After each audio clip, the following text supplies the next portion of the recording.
አባዬ እናማ ጋር ግን አንሄድም እንዴ? ናፈቀችኝ እኮ። እንሄዳለን ቀጣይ ሳምንት እንሄዳለን። እሺ እሺ።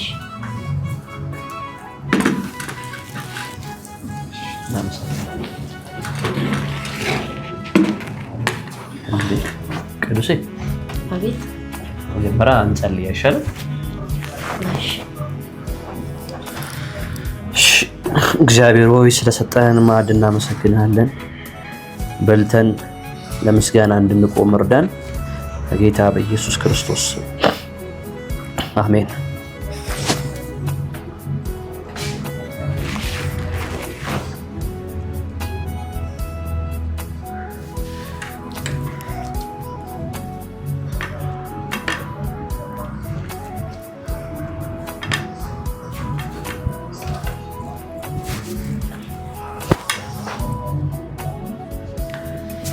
ቅዱሴ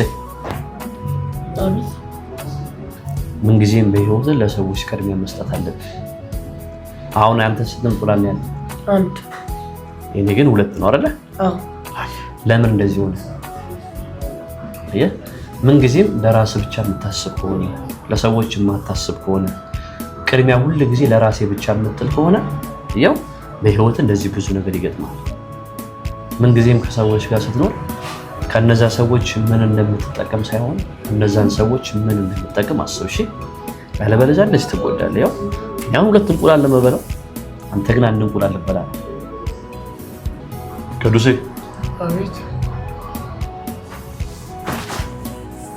ስማ አየህ፣ ምን ጊዜም በህይወት ለሰዎች ቀድመ የትኛውም ነገር እድል መስጠት ጥሩ ነገር ነው። እሺ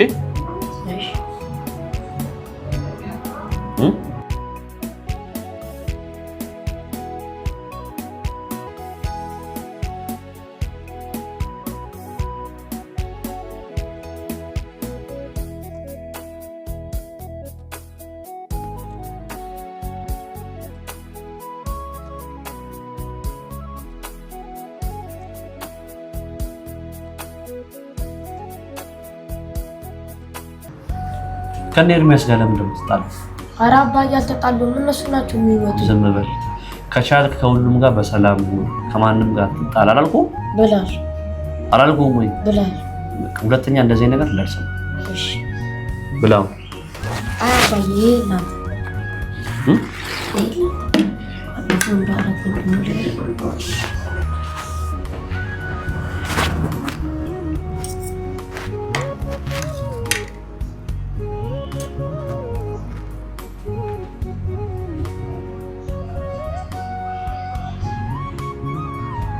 አይ ቅዱሴ ባለፈው ከላይ እንቁላል ስለነበረ ቶሎ ብላ አንስተ በል። አሁን ደግሞ ከስር እንቁላል ይኖረዋል ብለን ነው አይደል? አሁን ከስር ይኖራል ብለን እሱ ይወሰን።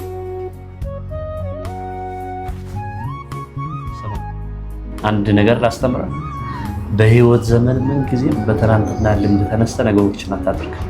እሺ የሰማኝ ነው አይደል? አዎ። በህይወት ዘመን ትናንትና አንድ ነገር ስለተሳካል ዛሬ የሚሳካልኛል ብለህ እንዳታስብ። እሺ ብላ።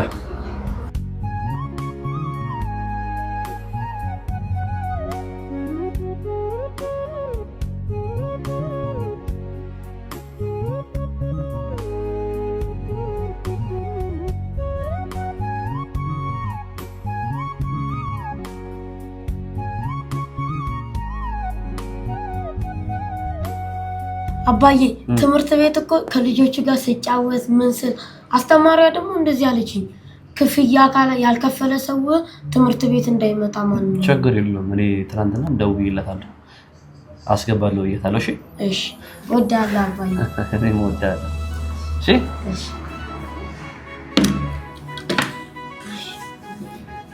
እንጸልያለን። እሺ እንጸልይና እንበላለን።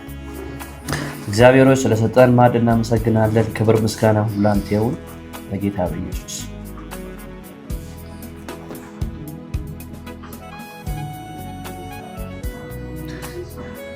የትኛው ይሻላል ምረጥ? አይ አባዬ አንተ ምረጥልኝ። ደስ ያለን አንተ ምረጥልኝ ይሻላል። አዎ ታው እውነት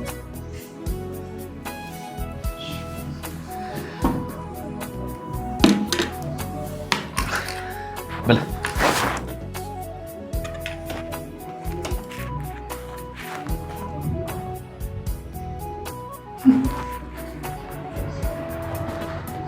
ቅዱሴ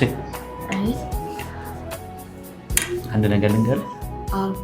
ምን ጊዜም ቢሆን ለሚበልጡ ሰዎች በትላላቅ ሰዎች እድል ስትሰጣቸው የተሻለ ነገር ይዘው እንዲመጣሉ። እሺ አያው በእድሜ በልምድ በብዙ ነገር ካንተ ቀድመው ብዙ ነገር የሚያውቁ ሰዎች ለነሱ ሰዎች እድል ስትሰጣቸው ለአንተ የተሻለ ነገር ጥሩ ነገር ይመርጡልሃል። ስለዚህ ምን ጊዜም ለታላቅ ለሚበልጥ ሰው ቅድሚያ ስጥ። እሺ እወድሃለሁ ልጅ። እኔም እወድሃለሁ። አመሰግናለሁ አባዬ፣ እወድሃለሁ።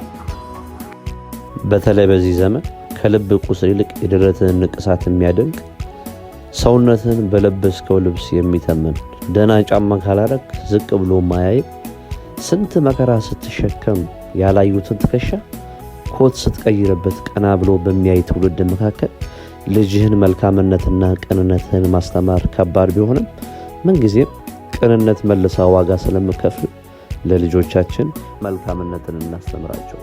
አባቴ እንደዚህ ላይ ነበር፣ በስንዴ መሃል እንክርዳድ ለቅም ነበር፣ አሁን ግን ጊዜው ከፍቶ በእንክርዳድ መሃል ስንዴ ለቅማለሁ አለኝ። ዘመኑ ቢከፋም መልካምነት ከኛ ይጠበቃል። እወዳችኋለሁ። የምትወዱኝ ሰብስክራይብ፣ ሼር፣ ኮፒ ሊንክ አድርጉ። ተባረኩ።